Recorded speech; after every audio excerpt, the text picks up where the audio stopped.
I've been reading books of old, the legends and the myths, Achilles and his gold, Hercules and his gifts, Spider-Man's control, and Batman with his fits.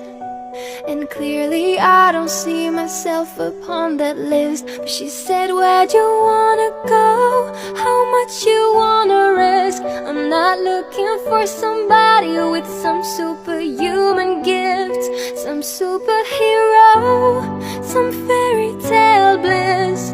Just something I can turn to, somebody I can kiss. I want something just like this.